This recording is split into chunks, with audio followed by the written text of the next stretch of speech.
Dankie vir die geleentheid om vir so 'n paar oomblikke weer saam met u te kuier. Ek het vir hierdie ronde van Woensdag Woorde Dominee Wouter genooi om saam te gesels. Ek en hy wil graag met u gesels oor ons eredienste.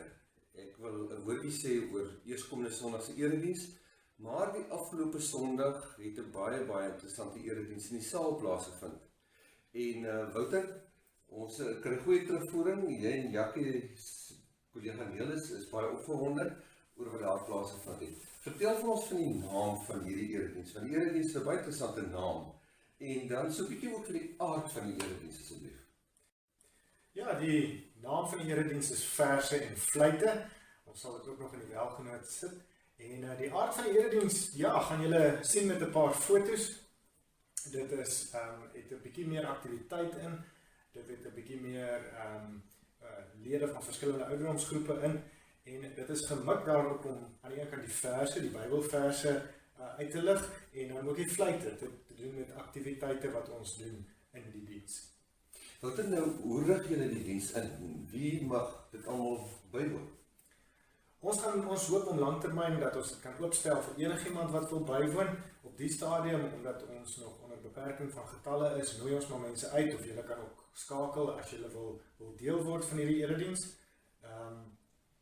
Maar ons rig dit so in dat dit gaan daaroor dat dit interaktief moet wees, so almal neem deel aan die diens van jonk en oud, en dan intergenerasioneel. Dit is 'n baie belangrike element daarvan dat ons graag van die jongste tot die oudste lidmaat wil kan laat tuis voel in die erediens en vir hulle geleentheid gee om deel te wees van wat gebeur en ietsie op hulle vlak te doen wat betekenisvol is. Ons begin op die oomblik met gesinne, paas en ma's en kinders, maar die hoop is dat ons dit kan uitbrei na enige persoon wat wil kom bywoon.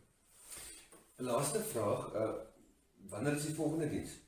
Ons mik om die volgende diens die 19de September te hou. En ons gaan poog om voort te gaan met 'n ritme wat ons in elke erediens vestig. Element van doen, waar daar aktiwiteit is om die tafel, element van luister, waar dit gaan oor die stories wat met die kinders gedeel word en die oordenking uit die Bybel wat met die volwassenes gedeel word. 'n woordmoment of 'n praatmoment waar daar met mekaar gesels word en dan ook in gebed met die Here gepraat word. En dan so 'n bietjie samesang en saam wees in die saal. Dankie Wouter. Op my beurt wil ek graag vir u nooi na eerskomende Sondag se erediens. Die skriflesing is Matteus 25, daarvan vers 14 tot by vers 30. Dit is 'n bekende gedeelte oor die goue muntstukke. Die ou vertaling, die 33 vertaling, praat van die talente. Dit is die bekende gelykenis. En die talent of die muntstuk dui op geleenthede wat daar in die lewe kom om die goeie te doen.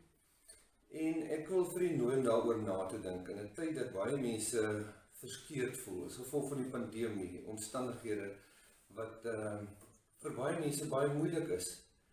En waar dit mense laat, dit wat ons kan doen, ons wat die muntstukke ontvang het, die geleenthede om die goeie te doen, hoe ons mense kan help, hoe ons mense kan bystaan, hoe ons kan toetree, dat mense as dit ware herontdekking maak van die gawe kant van die lewe. Gawe kant in die sin van, daar's 'n goeie kant in die lewe.